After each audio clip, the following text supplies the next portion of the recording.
Madhava Kunja Bihari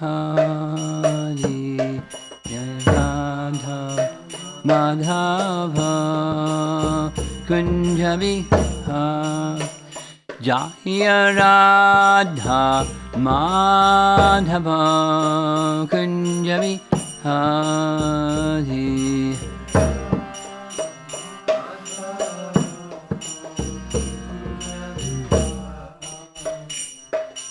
Gopi Janavadabha Girivardhari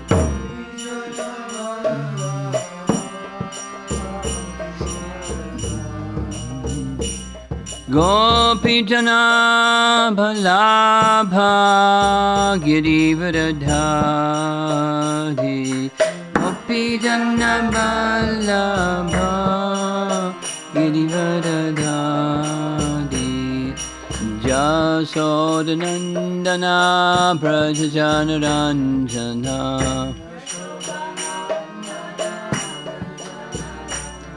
Jasodanandana Brajanaranjana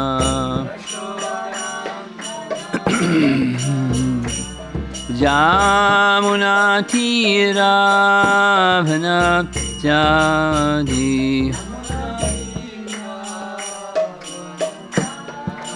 Jamunatiravana Jadi Jaya Radha Madhava Kunjabi Adi Jaya Radha Madhava Kunja Bihari Jaya Radha Madhava Kunja Bihari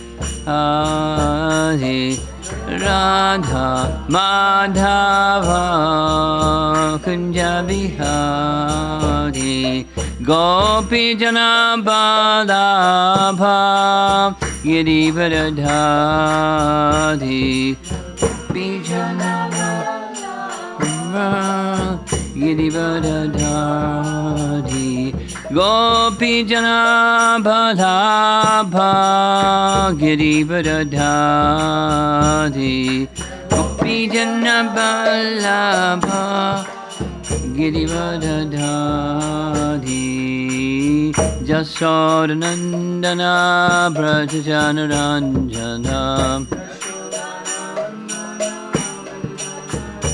Jasodanandana Brajanaranjana Jasodanandana Brajanaranjana Jamunatiravana Jadi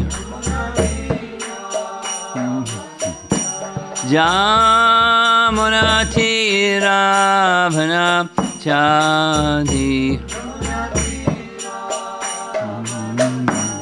Jaya Radha Madhava Kunja Bihari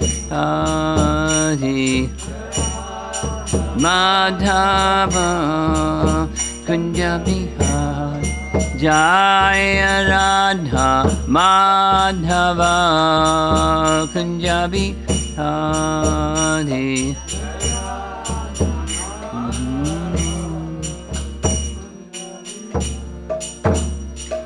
Jai Om Vishnupad Paramahamsa Parivajagacharya Astasara Modest Divine Grace A.C. Bhaktivedanta Swami Srila Prabhupada Ki Ananta Koti Vaishnavrinda Ki Grantaraj Srimad Bhagavatam Ki Gaura Premanandi.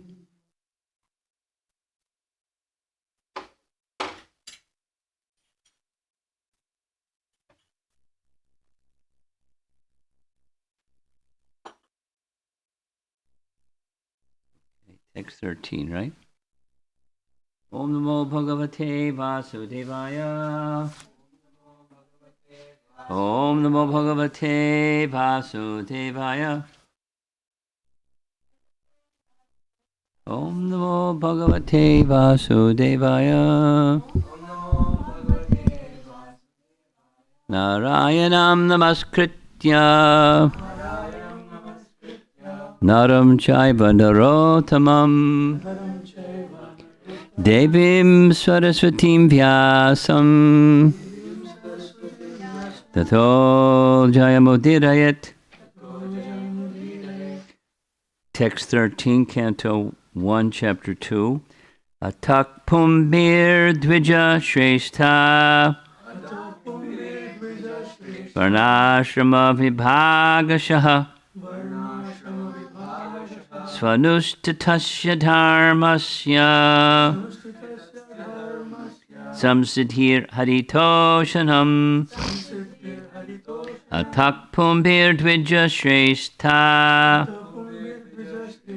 varnashrama vibhagashaha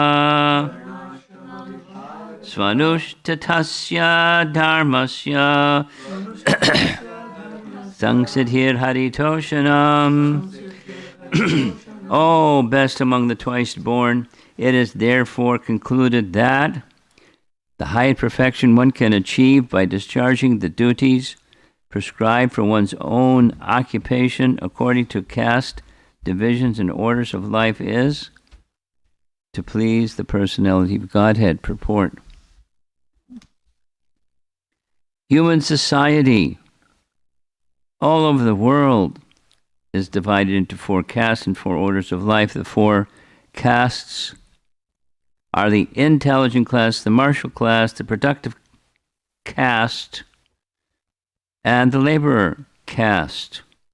These castes are classified in terms of one's work and qualification, and not by birth. Then, again, there are 4 orders of life, namely student life, household life, retired, and the devotional life. In the best interest of human society, there must be such divisions of life. Otherwise, no social institution can grow in a healthy state, and in each and every one of the above mentioned divisions of life, in print in italics, the aim must be to please the supreme authority of the personality of Godhead. The institutional function of human society is known as the system of Varnashram Dharma, which is quite natural for the civilized life. The Varnashram institution is constructed to enable one to realize the absolute truth. It is not for artificial domination of one division over another. When the aim of life, namely realization of the absolute truth, is missed by too much attachment for indriya priti or sense gratification, as already discussed here and before, the institution of the Varnashrama is utilized for selfish men to pose as artificial predominance, to pose an artificial predominance over the weaker section. In the Kali Yuga, or in the age of coral, this artificial predominance is already current, or in the saner, in the age of coral, but the saner section of the people know it well that the divisions of castes and orders of life are meant for smooth social intercourse and high-thinking self-realization, and not for any other purpose. Paragraph. Herein, the statement of Bhagavatam is that the highest aim of life, or the highest perfection of the institution of Varnashram Dharma, is to cooperate conjointly for the satisfaction of the Supreme Lord. This is also confirmed in Bhagavad Gita 4.13. So the verse again.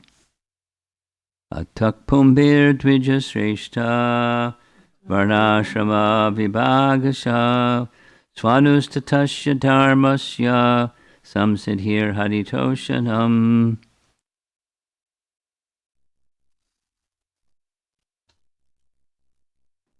There are messages in this chapter 2 that are, at least in principle, repeated, but repeated from a different angle of vision. The satisfaction of Hari is a repeated message in different language, but the satisfaction of the Supreme Person is the repeated message.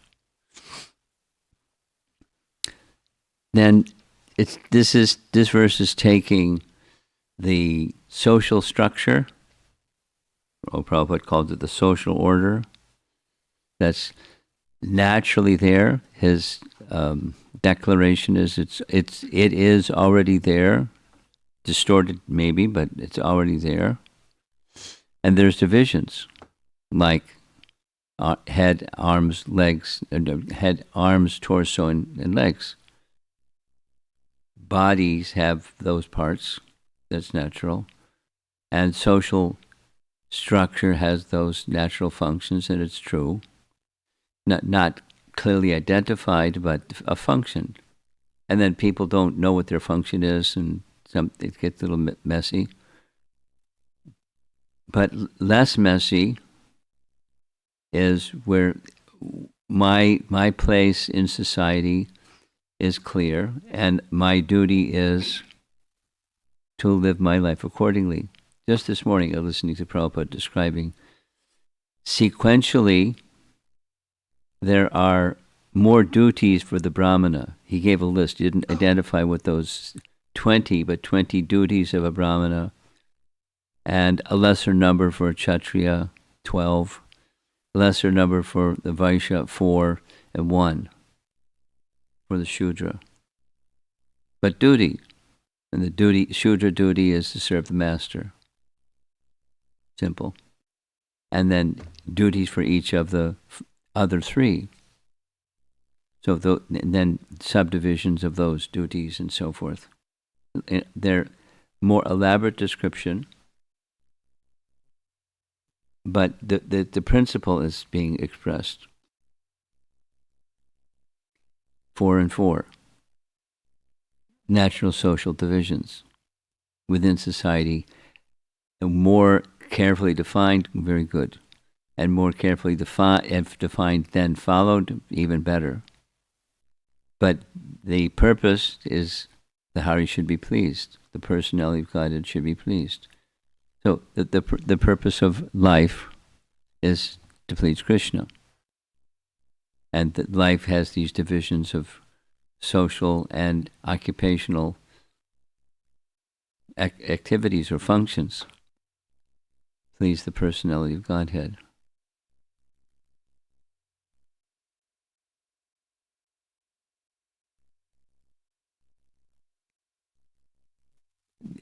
A celebrated message from our founder Acharya is, no, I haven't finished my work. There's another half. The other half is reestablishing or establishing Varnashram. So he wanted, and there are advocates all over the place that are advocating this is the new frontier.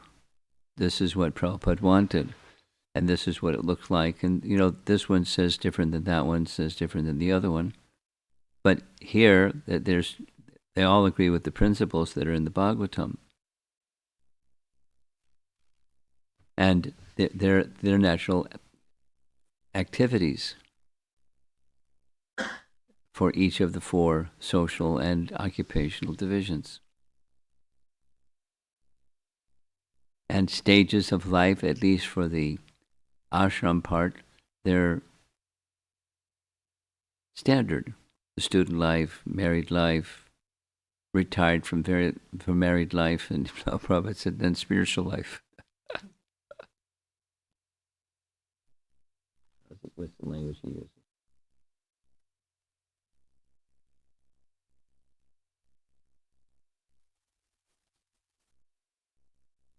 Student life, household life, retired life, and devotional life.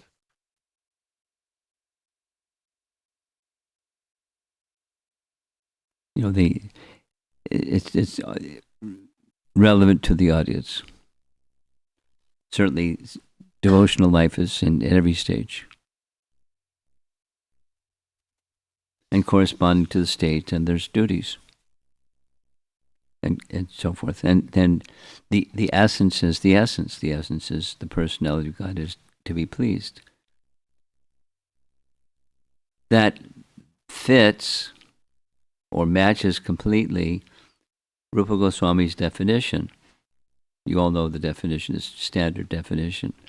Anyabhilasha dushanyam jnana karma janavritam, etc. So the personality of Godhead is to be pleased. Not this and not that, but the personality of Godhead is to be pleased. No, will there be corollary benefits? Unlimited corollary benefits.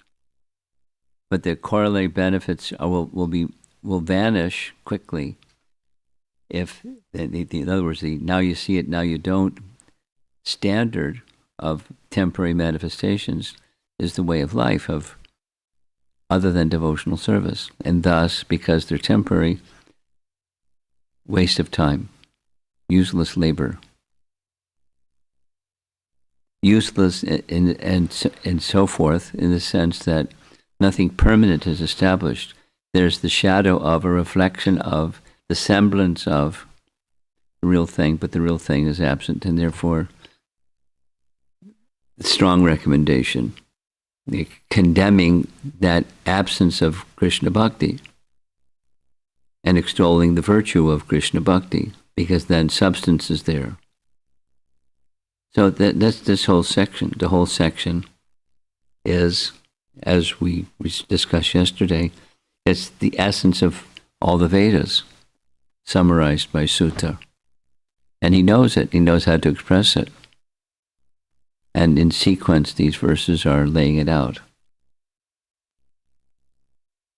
You know, the starting principle doesn't change. The application of that starting principle, there's this explanation, that explanation.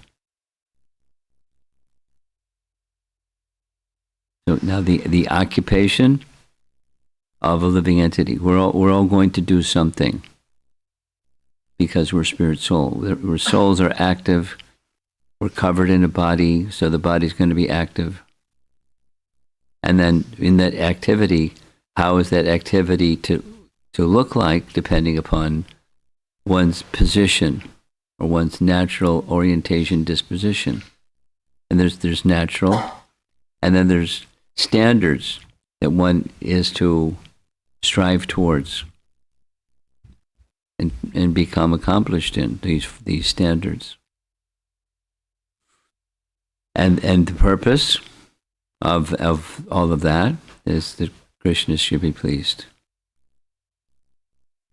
Krishna is to be pleased. Then comes a natural question. Well, how do you know if Krishna is pleased? He smiles. How do you know if Krishna smiles? Because then the representatives of Krishna, they smile.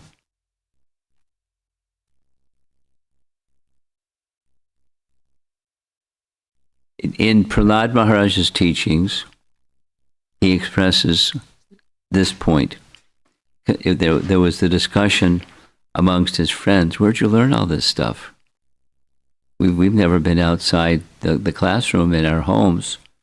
Where'd you learn all this stuff?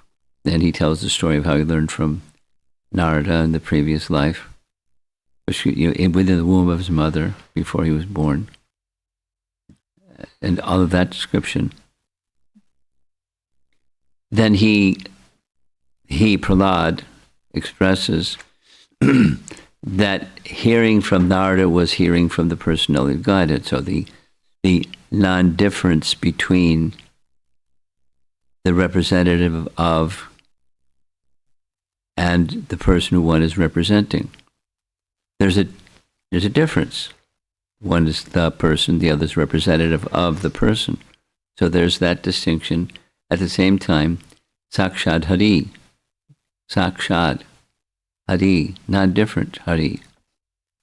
Samasta Shastra, all the scriptures say that one who engages in the service of the representative is engaging in the service of the one who he's representing.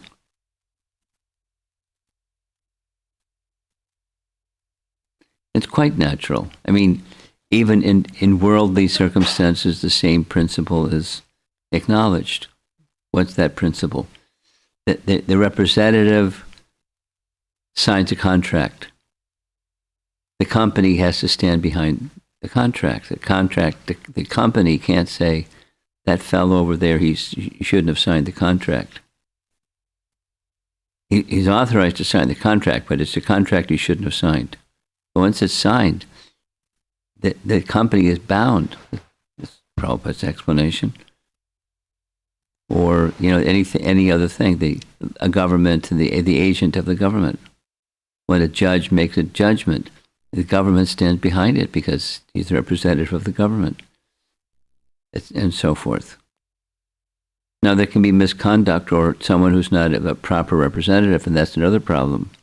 But the representative, the entity who one is representing, stands behind the actions of the representative. The inferences, we have a big responsibility. We're representing Krishna. Vaishnavas are representing Krishna. So sit straight. Conduct should be according to what's fitting. However, it's the same point. The same point is, in principle, if one has that one thing that I'm representing, my activity is to please Hari. Samsiddhir Haritoshanam. That's my purpose. Then if I'm not qualified, the qualifications come.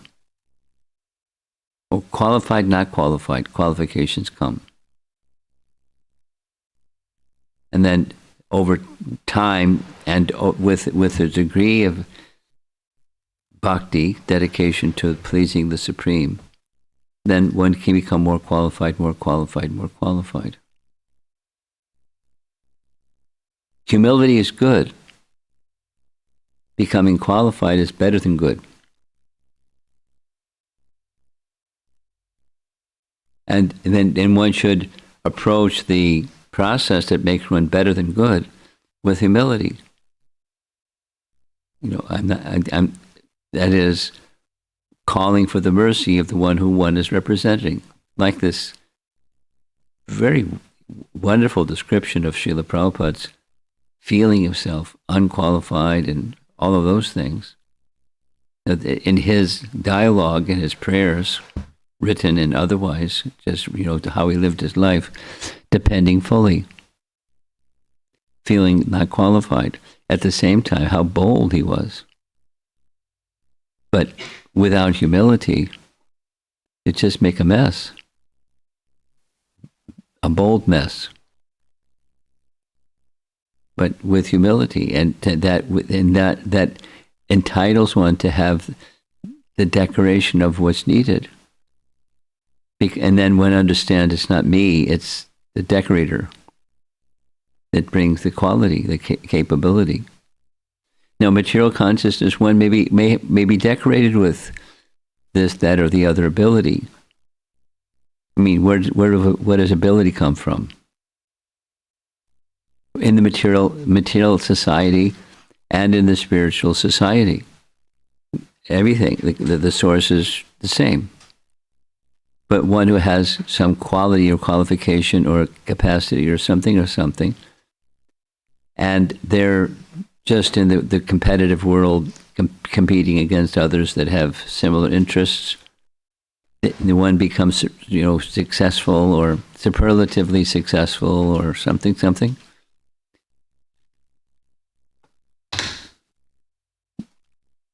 Without humility, it doesn't amount to anything. It amounts to bondage.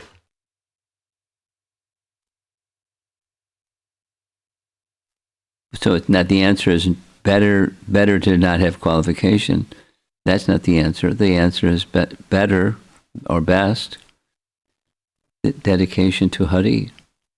So organized society, this is back to the Bhagavatam and the mandate of the Bhagavatam, from Sutta to the rest of us. Recognize what your position is. And then comes the next question: how do I know what my position is? And often our position is quite blurred because society isn't well structured. It's a mess. There's chaos. And so society is not well structured. And what part of that not so well structured society do I fit in? Therefore, the Daivi Varnashram, emphasis on scripture, and then with that purpose of serving Hari, things that are unclear and muddy become more clear.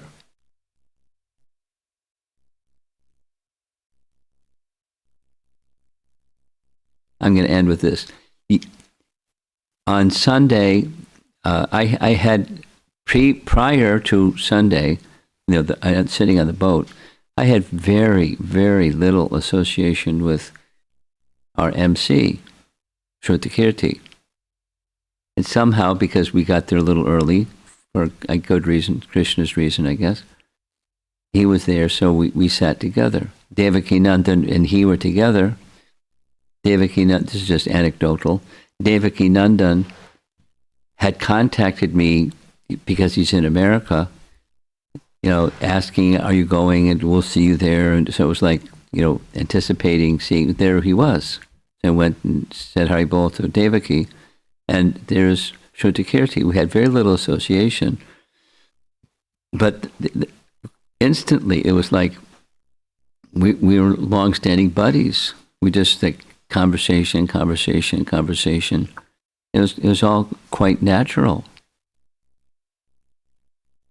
And one of the things, in his very soft, humble way, I asked him, what are you doing? And he described what he's doing. And he has some administration in the Vrindavan temple.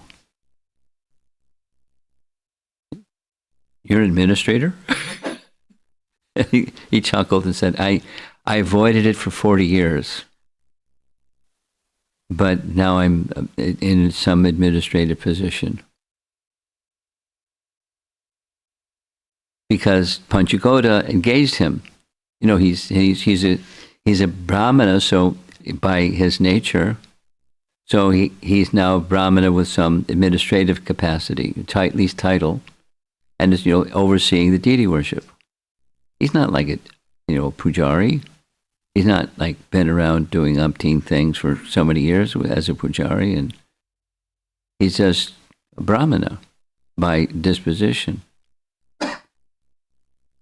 So the point is, in service to Krishna, we can do anything. By his nature, he would just carry on being affable Shrutakirti, telling Prabhupada stories and being in the humble mood of service. But when Panchagoda kind of twisted his arm, he accepted.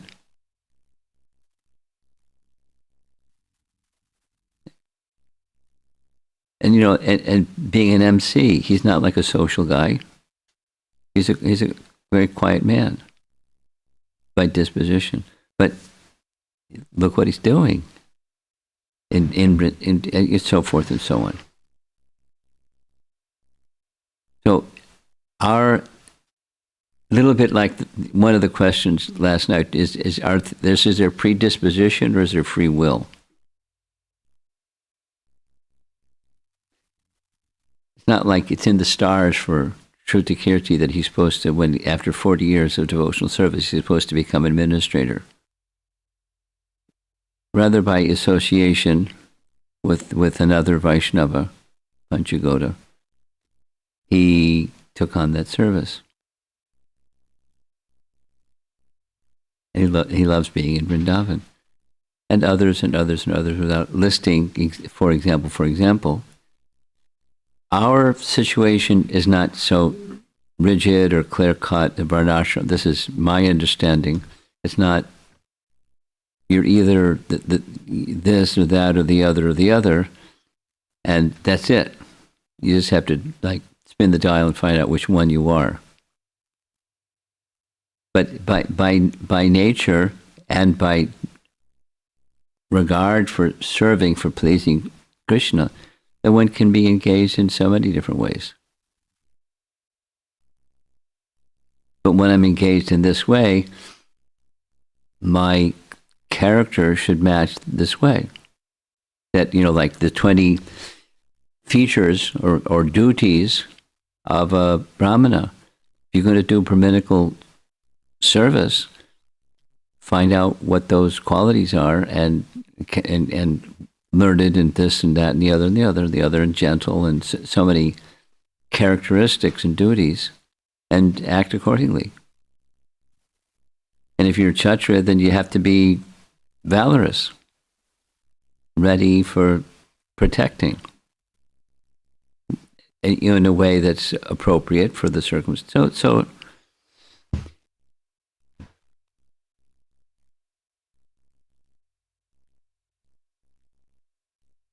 the main item is Hari should be pleased.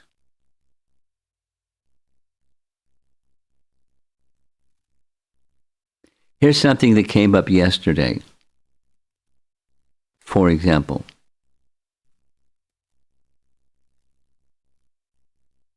a nice example. So,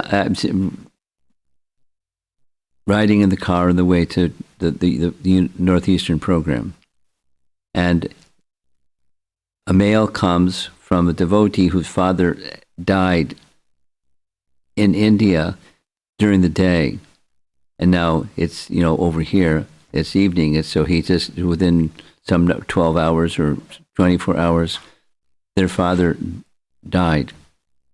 And they have deities at home. They have their pujari at the temple. So is there some regulation they're supposed to observe? And so I contacted the deity worship minister for North America. And the reply was, in ISKCON, this verse, in ISKCON, the main consideration is consciousness of the pujari. That is, A or B. If one is distracted and one can't be present and fully attentive to the service because there's emotional grief going on and so forth and so on, then you pause until that gets sorted out. And however long that's going to be is however long it's going to be for different people. So alternatively, if someone can be accepting of their father or departed family member, something, and they take it in stride, and they can stay, when they're with the deity, they're present, fully present, then they should worship the deity. So there's this notion, you're contaminated because a relative died. So you have to stay away from the deity because you're contaminated. It's X number of days. In the different places, it's different standards. So it's an example of this teaching. The main primary principle. I'm sure Hari Bhakti Vilas and other scriptures have some statements to this effect, but this was the answer that I passed on to the devotee that asked the question. Krishna should be pleased. And everything is subordinate to that.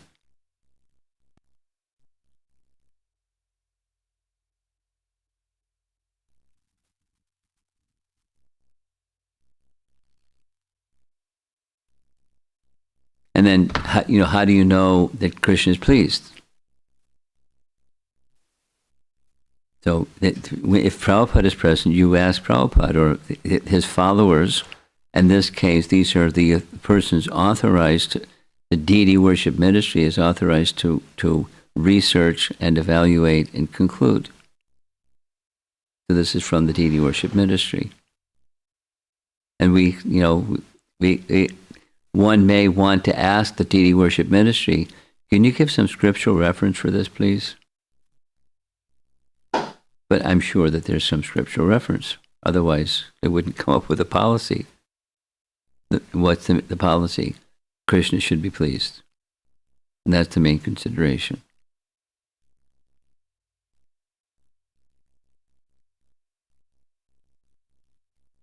So let's see if there's some discussion. Yes.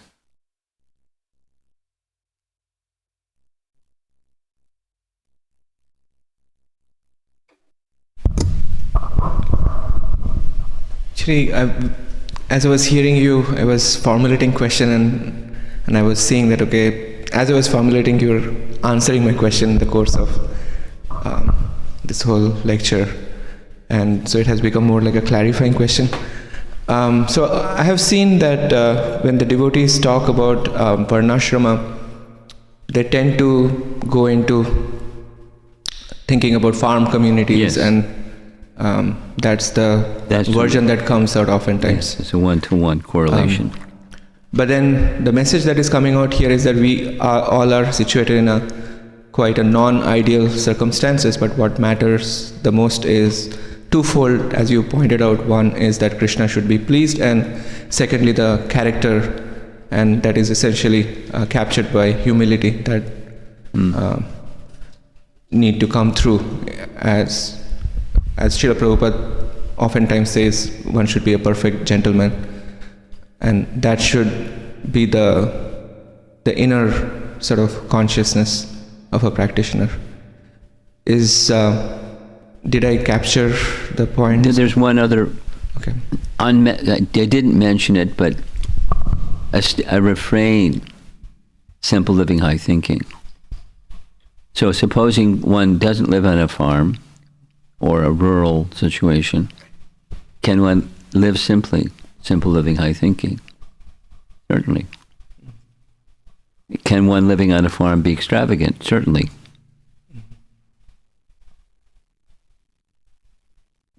Is it necessary that one, fill in the blank? There's this austerity, or you can't have heat, you can't have running water, you can't have this, you can't have, live like, let's say, Mennonites and Amish. You have to live like that. It's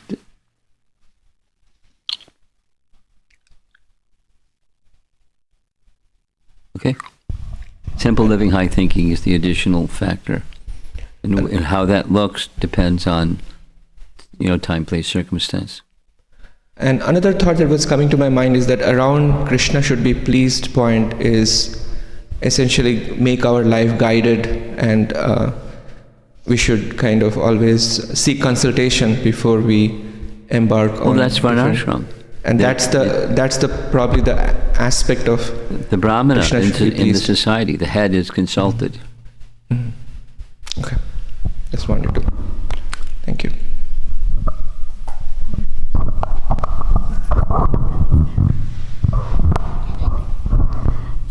Guru Maharaj, did I hear this right? You said humility. Could you turn the speaker this way? It's muffled. No, more. Oh, okay, there. Good. You said humility is good, but qualification is better than that? Something like that? What's your point? Could you expand on that statement that you're asking me to do? Yes, Guru Maharaj.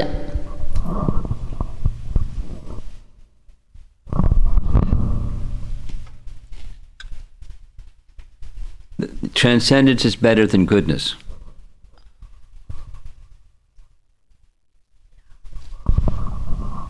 You understand that. I don't have to expand on that one. Humility is good. Better than good is transcendence.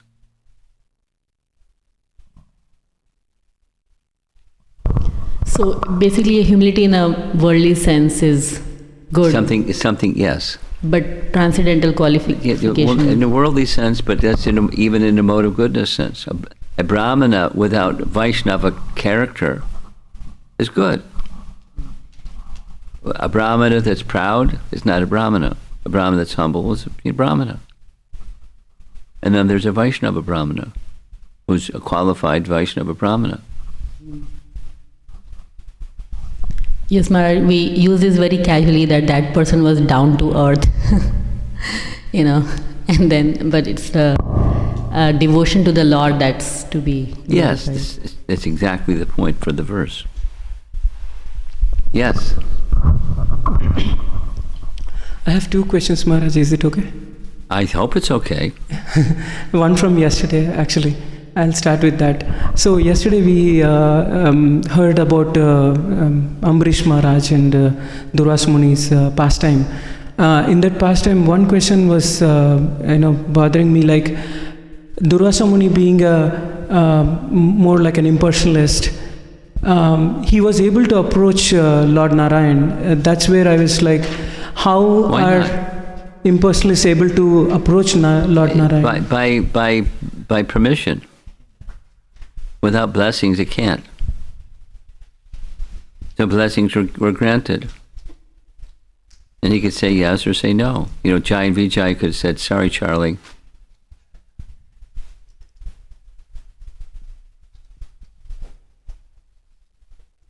Sure, Maharaj. Thank you.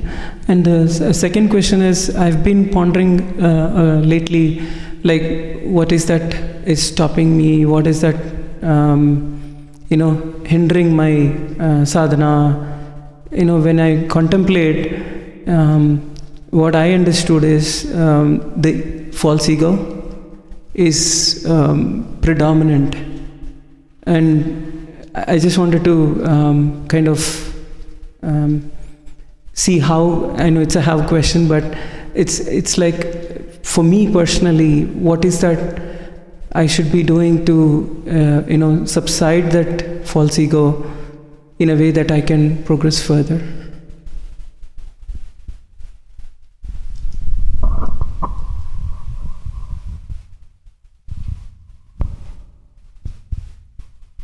In Kapila Dev's, in chapter 29 of Canto 3, Kapila Dev gives the answer.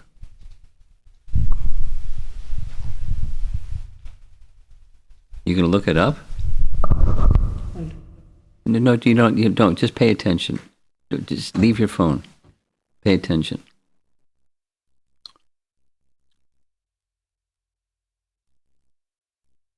Bhakti has the power to dissolve the subtle body. The subtle body is resting upon the most subtle of the subtle body, the false ego. Bhakti has the power to dissolve the subtle body, the material subtle body that covers the soul. Bhakti. So then the real question is, if false ego is the obstacle for bhakti, how do I strengthen bhakti such that the subtle body becomes dissolved? So, samsatir haritoshanam. And this feature, that feature, the other feature, where instead of haritoshanam is the principle, who's in the center? False ego. Me. I, me, and mine.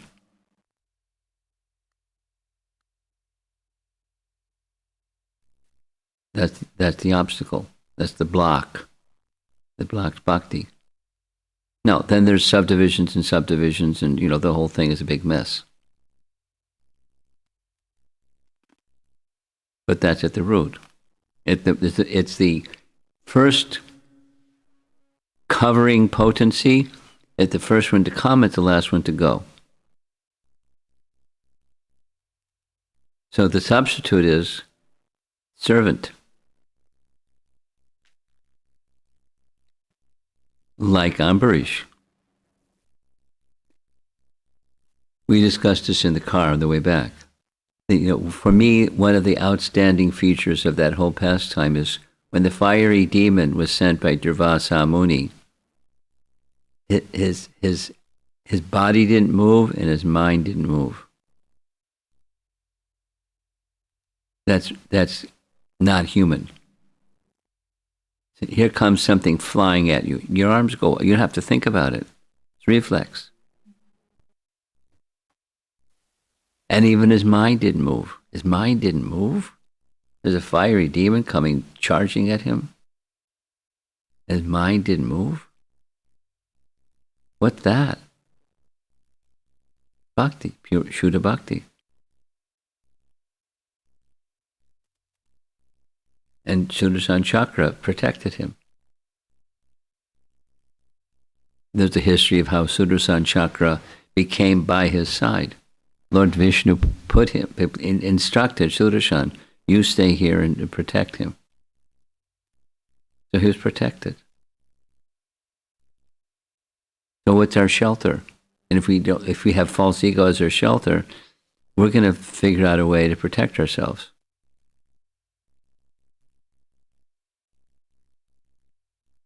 Well, we think that we can. So bhakti. Okay? Thank you, Maharaj. Maharaj, thank you for answering the question we were discussing about when we were coming to the class. Speak slowly. When we were coming to the class, in the car we were discussing how do we get qualified. So the derivation was become humble, humility. But you answered that humility is not enough. We need to get the qualifications. Bhakti. Bhakti. Yeah. Yeah. So thank you for answering that question that we didn't even ask in today's class. And another point is, in yesterday's class you said, one who's pure does not find fault in others. Thank you, Maharaj. That was very, very, very striking, and I've heard this many times earlier from other devotees, but it was very moving. Thank you for giving that instruction as well. The question that I have from today's class is, the 4 varnashramas, is it possible a person may have some Speak slowly. Is it possible to do what? Sorry, Maharaj. Is it possible that one may have qualities of all those 4 varnashrama divisions switching in that person based on the situation? If that is the case, how do we identify which division we belong to? This is the same question I spoke of during class. How do we know what our duty is, our position in the social structure? How do we know? That's the question, right? Is that your question or no? Not exactly. What is it exactly? Okay, first question is it possible that a person may have the qualities, multiple qualities of the divisions? They have qualities of? The 4 divisions. Or switching based on the situation. I don't understand. Why are you asking that question?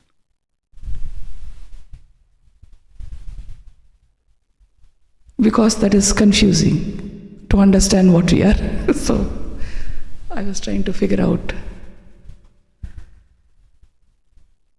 I gave the example of Shrutakirti. Yes. He's Brahminical, but he's doing an administrative function. Okay. Yes. In Krishna Balaram Mandir. Okay. But it's in relation to deity worship, and his nature is, so it's a mix. But he's not a Shudra. Not a Vaishya. He's a Brahmana that has accepted some service for the deity and for his good friend Panchagoda and Prabhupada. He's a servant.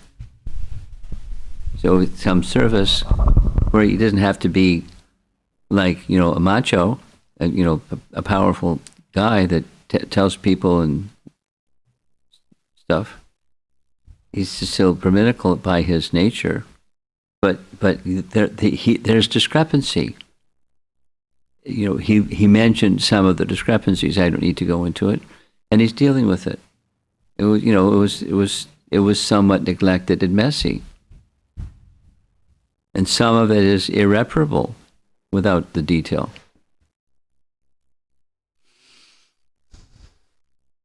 So it's some administration, but it's connected to his Brahminical spirit.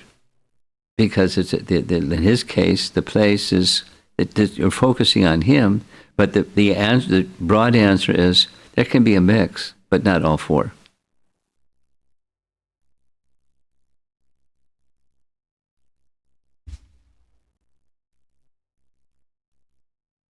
Anything else? Srila Prabhupada ki. Jai.